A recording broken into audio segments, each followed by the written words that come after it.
Beta time show.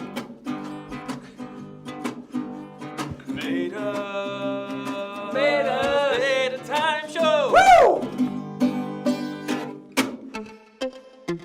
Hey guys, welcome back to another edition of Beta Time. Today we have a very special one. We have our very own GM, John Thorrington, on the show. Thanks for being on, I appreciate it. Honored to be here. Let's go. First off, I just want to say you got the cutest kids, but one of them I notice is going after my job. Elle, she's quite the reporter. What's going on there? Do you watch Beta Time? I do watch Beta Time. It's one of my favorite shows to watch. I think they should replace it by L Time. All right, I'm going to start pushing the guys so we can get L Time. Got it. Got it. Yeah. She's after your job for sure.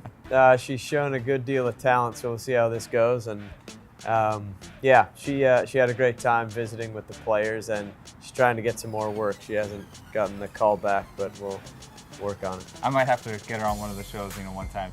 She'd be a good guest. Her cuteness factor is just another level, so thankfully she looks like her mother. So a little bit about you. You had quite the playing career. Can you kind of give us a little bit of what your favorite memory was, maybe a team-wise or a moment? Yeah, it's a tough one. Thanks for the flattering words. Yeah, tough to boil it down to one. I think, I grew up here, left at 17, went overseas, spent the first half of the year, half of my career in Europe, and then came back.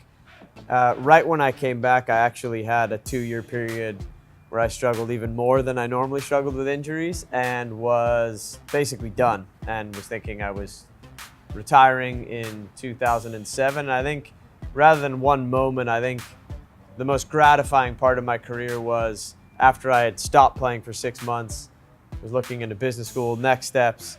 I then got back into it thinking I was just going to help for a brief period because my former team was having injury issues, what have you. And then getting back in and having another 6 years, that period was probably the most gratifying part of my career, and it wasn't the sort of success of going to Europe and what have you, but one moment that is relevant to this club is, I don't know if it's still the case, but at one point I had the longest time between national team caps, I think, of anybody ever. I don't know if that's still the case, but when I was history. For the U.S. It'd be an interesting fact check for our nerds upstairs. We'll look it up. But I had a cap with Bruce Arena very early in my career, and then it's something like 8 years passed until Bob called me in 2008, I believe it was. So there was this gap. So that's one moment I would say that was reflective of this overall gratifying feeling I had of playing, stopping, and then coming back. Yeah, nice. Well, flash forward a little bit. So one of your other successful things that you've done throughout your life, GMing for LAFC.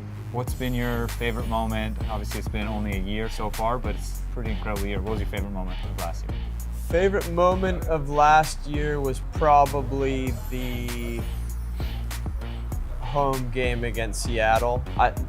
Tough to beat the first game in Seattle, but I think for me, and not giving myself too much credit, because the reason it was so great is because I had seen all the work that everybody had put in to that moment. You were a part of the on-field and all of that, but to know what went on, that was going on 2+ years that I'd been with the organization. So to see everybody from stadium development, design, to tickets, to sponsorships, to everything coming together in that moment, it was like a movie script. So I would say that was one of many moments that I won't forget from last year. Just the perfect ending. It was. Couldn't have gotten better. Yeah. So one thing recently that just came out, the ESPN Plus series, We Are LAFC. Pretty cool. A lot of fans. I don't know if you've seen it yet. You need to check it out. But something I noticed, very interesting, your vantage point of watching games. Did you not know that? I did not know that. Where did you think I watched from? With all the other owners, one of the suites. I was like, oh, right. No, or maybe on the field. I'm not a sweet guy. Or maybe, because a couple of the friendlies that I've gone down, maybe you were on the field and I kind of talked to you a little bit. So I was like, oh, maybe he's on the field. Oh, I didn't realize you didn't know Complete that. opposite. Yeah. Can you tell the fans where you're watching these games from and how that came across. Yeah, so the series covers it briefly, but essentially we were doing the stadium design, and it was when it was still very much under construction, and I went, and someone took me up there just to say, look at this view of LA. Yeah. And I turned to, I think it was Otto, who was the, running the construction project. I said, will this be flat, and can I watch the game from here? And as it says in the documentary, they were kind of laughing, not thinking I was serious, but I said, no, I want to watch the game from here. And they set it up. I mean, we have chairs that have to be bolted down and what have you for safety and liability reasons. But now, I couldn't think of watching the game anywhere else. It's a great vantage point. I like moving around. So, Well, it's ideal. times you got me nervous. You're like walking around, like foot skin by the You edge. have to have your wits about you. Someone get a rope around them just in case. No, it's great watching It's it like the from Rams up there. coach. They have the coach that pulls them back. Yes, The refs. right. We need someone up there with you. We've got a few people for All right, safety. good. Yeah, just making sure. All right. Final point. I noticed you are a huge Modern Family fan.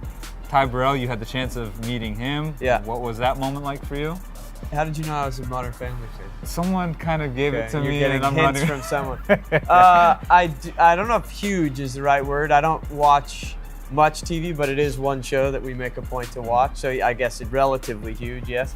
So it's something that both my wife and I, a show that we enjoy. And actually having met Ty as a Falconer, he was very gracious and has invited us to go to a screening and a reading of the show, which I think we're doing next week. The perks. So yes, the perks. So I'm really looking forward to that, and I just think it's it's a great show. He's a great guy. He is based in Salt Lake and is friendly with some of the guys there, friends of guys that I used to play with. So it's a nice tight little circle, and he, like many people from last year when they came and saw the stadium, were wowed by it, which is a really cool aspect of this job, is kind of showing people what soccer in this country can be. Yeah, it's really cool. I remember seeing him at the game, and glad that he's gonna invite you as well. Yes. All right. Well, thank you for being on Beta Time. I really appreciate My pleasure. it. You guys, thanks for tuning in. Hopefully, we'll see you guys on Sunday against Kansas City, and make sure you guys check out LAFC.com to see how you can get your mobile tickets.